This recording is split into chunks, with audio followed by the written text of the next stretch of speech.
그 청군 측 신문 중에 먼저 마치 비상계엄 선포 전에 있었던 국무회의가 국무회의도 아니었던 것처럼 폄하를 하는 취지로 얘기를 하시는데, 이게 국무회의가 아니었다가 누군가 총리를 통해서 대통령한테 건의를 해서 비로소 국무회의가 열린 게 아니라 실제로는 증인 포함해서 국무총리, 국방장관, 법무장관, 외교장관, 통일장관 이분들을 먼저 집무실로 불렀던 거고, 나머지 분들은 보안 때문에 조금 늦게 순차적으로 불렀던 것으로 알고 있는데 맞습니까? 그런 얘기 들어보셨습니까? 그런 것은 잘 몰랐고요. 솔직히 말씀드리면 저도 이제 비상계엄 선포 전에 국무회의를 해야 된다는 걸 모르고 있었습니다. 네네. 근데 누군가 그런 말씀을 하셨고 총리님이 들어가서 대통령님 의사를 여쭈러 들어간 것으로 알고 있습니다. 그러면 집무실로 가시기 전에는 몰랐다 하더라도 대통령이 증인 포함해서 국무위원들을 부르는 건 그냥 사적으로 불러서 얘기나 하자 이런 취지는 아니셨을 거고 공적으로 당연하죠. 부르셨을 건데, 네네. 이게 가 보니 그게 국무회의를 하려고 부른 것이다. 국무위원들도 국무회의를 하러 온 거구나. 다들 인식은 하고 계셨죠? 가서는 그렇게 생각을 했습니다. 네. 근데 지금 생각해 보면 대통령께서 굉장히 이제 신중하게 이 일을 추진하셨고 네. 굉장히 보안에 신경을 쓰셨던 것 같은데, 저희들은 사실 저의 경우는 왜 들어가는지를 몰랐습니다. 그래서 아마 국무회의를 한다는 사실을 미리 말씀 안 하신 것도 보안 때문에 말씀하지 않으신 거 아닌가 하는 생각을 사후적으로 하게 됐습니다. 실제로 먼저 소집된 국무총리나 국방장관, 법무장관, 외교통일, 행안부 장관인 증인까지 이 면면들을 보면 비상계엄과 아무래도 조금 더 관련이 있는 분들을 먼저 불러서 이야기를 하고 의견을 들어보려고 하셨던 것 같은데 맞습니까? 예, 저는 그렇게 생각합니다. 네. 그 소방청장에게 전화해서 단전단수해라라고 행안부 장관인 증인이 전화해서 지시하면 실제로 할 수는 있습니까?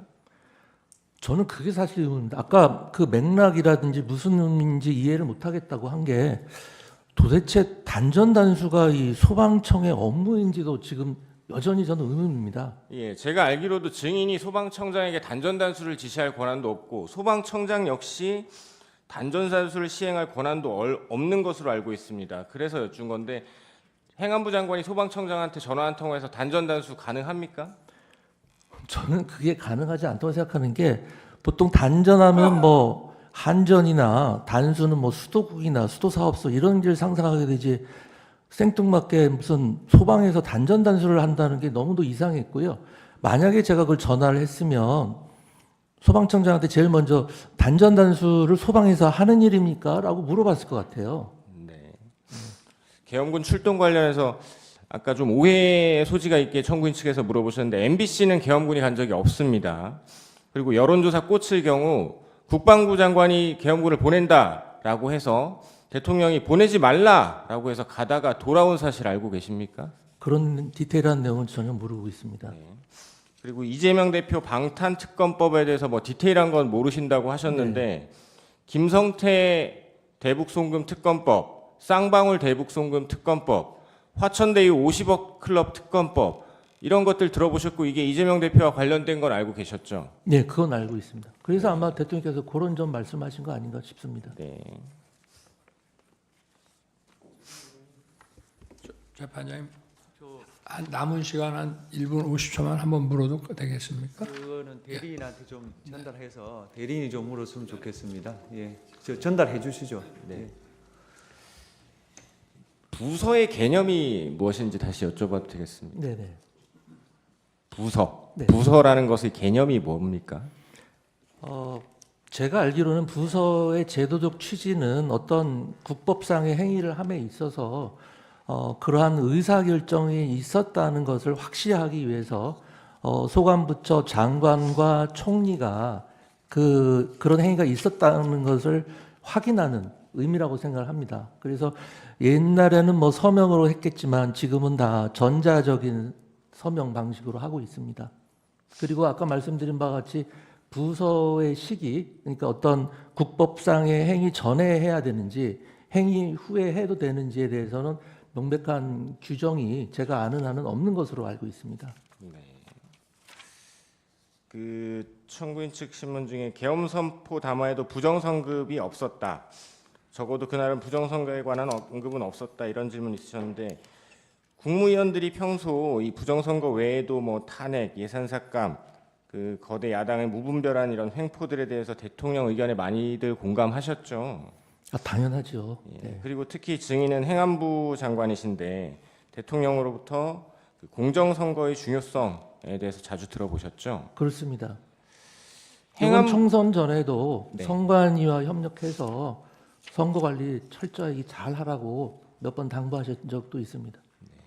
행안부에서 국무회의록 관련해서 서류를 받아가서 왜 안 만드는지 여쭤봐도 되겠습니까? 아까 말씀드린 대로 이 계엄 선포 해제 이후에 뭐 내란이니 어쩌니 하면서 계속 이른바 내란몰이를 했습니다. 그 과정에서 제가 수사받을 때도 수사관이 그런 걸 물었습니다. 국무회의를 개최했다고 하는 것이 이 내란에 동조하는 거 아니냐, 내란 방조하는 것이 아니냐, 회의록을 작성하는 것이 내란에 동조하는 거 아니냐, 내란을 방조하는 것이 아니냐, 이런 식으로 압박을 가했습니다. 그런 상황에서 행안부 의전관이 아마 회의록을 제대로 작성한다는 것은 제가 생각하기에는 기대 가능성이 없다고 생각합니다. 네, 이상입니다. 자, 그러면 지금부터 잠시만 주목해 주시기 바랍니다. 제가 구독자분들을 위해서 선물 하나를 준비했는데요. 제가 항상 여러분들께 드리는 말씀이 있습니다. 뉴스만 평소에 잘 챙겨보셔도 돈이 되고 돈을 벌 수 있다라고 말씀을 드렸는데요. 여러분들은 여기 보시는 삼성전자 뉴스를 보고 어떤 생각이 드세요? 아니면 정치인들의 뉴스, 날씨 뉴스를 보고는 어떤 생각이 드시나요? 그냥 뉴스만 보고 끝내는지, 아니면 이 뉴스를 어떻게 이용할 수 있는지, 이 부분을 고민하고 계시는지를 되물어보고 싶습니다. 그 이유가 뭐냐 하면 제가 지난번에 여러분들께 뭐라고 말씀을 드렸었죠? 지금은 반도체 섹터를 눈여겨보셔야 한다고 말씀드렸습니다. 그리고 나서 이런 썸네일들 뉴스를 통해서 많이 보셨을 겁니다. 반도체 내용이 이슈가 됐을 때 부자들은 어떻게 생각한다? 반도체 관련주들은 뭐가 있는지, 어떤 종목이 가장 좋은지, 어디에 투자해야 돈이 몰리는지 자연스럽게 생각한다고 제가 말씀을 드렸죠. 그 이유가 뭐냐 하면 부자들이 봤을 때는 이슈가 곧 돈으로 이어지고 그 이슈가 나에게 돈을 벌어준다는 경험적 확신이 있기 때문에 부자들은 항상 이런 사회적 이슈를 관심 있게 챙겨본다고 제가 말씀을 드렸습니다. 이번에도 마찬가지인데요. 제가 지난번에 시청자분들과 함께하는 주식으로 수익 내기 이벤트를 진행했었죠. 당연히 100% 무료로 진행을 했었고요. 여기 보시면 아시겠지만 제가 지난번에도 구독이라고 보내주신 모든 시청자분들께 반도체 관련주 중에 가장 크게 급등할 딱 한 종목, 많은 종목도 아니라 한미반도체 한 종목을 여러분들께 추천드렸어요. 그러면서 여기 나와 있는 대로 정확히 얼마에 매수해야 하는지, 그리고 수익률이 어느 정도 나왔을 때 팔아야 하는지를 이런 부분들까지 여러분들에게 정확히 알려드렸었는데 지금 실제로 어떻게 되었다? 오른쪽을 보시면 아시겠지만 제가 지난번 문자 발송으로 이 한미반도체를 소개해드리고 나서 실제로 이렇게 5배 이상 어마무시한 상승이 나왔습니다. 100만 원만 투자를 했어도 무려 500만 원이 넘는 수익금이 생긴 거죠. 그래서 당시에도 굉장히 많은 분들이 제가 드린 이 한미반도체로 수익을 내실 수가 있으셨을 텐데요. 다시 한번 축하드린다고 말씀을 드리겠고 이번에도 마찬가지입니다. 앞으로도 2024년, 2025년 계속해서 기대해볼 섹터는 AI입니다. 그 중에서도 AI 반도체는 그 누구도 부정할 수 없는 미래 성장 산업입니다. 그러면 우리가 어떻게 생각해 볼 수 있을까요? AI 반도체 종목 중에 앞으로 크게 대장 역할을 하면서 10배 이상 급등할 수 있는 템베고 종목을 지금부터 열심히 추적해야 한다는 겁니다. 큰 돈을 투자하지 않더라도 월급의 일부분 아주 소액이라도 이 종목을 모아가야 수백 %의 수익률을 손에 쥘 수 있는 것이죠. 지금 여러분이 보고 계시는 이 유튜브 또한 AI 반도체와 아주 밀접한 연관이 있고 반도체야말로 대한민국의 핵심 산업으로 앞으로 더더욱 시장은 성장할 수밖에 없습니다. 그렇기 때문에 제가 이번에도 뭘 보내드리고 있냐면 지난번과 똑같이 구독이라는 문자를 보내주시면 제가 AI 반도체 관련주 중에 앞으로 대장주 역할을 하면서 주가가 가장 크게 급등할 한 종목을 여러분들께 문자 발송으로 종목명과 사고 파는 시점을 모두 알려드릴 건데요. 그 문자를 받고 여러분들이 주식으로 돈 버는 연습을 한번 해보셨으면 좋겠고요. 혹시라도 나는 주식을 하지 않는다 하시는 분들은 주변에 주식하시는 지인분들에게 말씀을 해주셔도 되고요. 아니면 연세가 있으셔서 투자가 어렵다 하시는 분들은 이 종목을 자녀분들에게 한번 사봐라. 이걸로 한번 수익을 내봐라. 이렇게 조언을 해주실 수도 있는 거겠죠.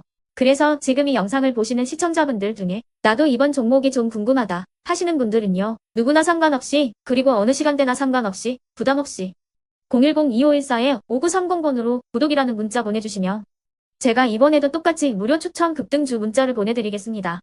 이해되시겠죠? 제 번호 010-2514-5930번으로 구독이라는 문자 보내주시면 여러분들이 직접 이슈를 통해서 돈 버는 연습을 해보실 수가 있는 거고 제가 돈을 받는 것도 아니고 투자를 대신해 드리는 것도 아니기 때문에 부담 없이 신청해 주시면 되는 겁니다. 그리고 수익이 나면 저는 다른 것은 하나도 바라지 않습니다. 제 채널에 구독, 좋아요 한 번씩만 눌러주시라 이렇게 다시 한번 말씀을 드리겠습니다.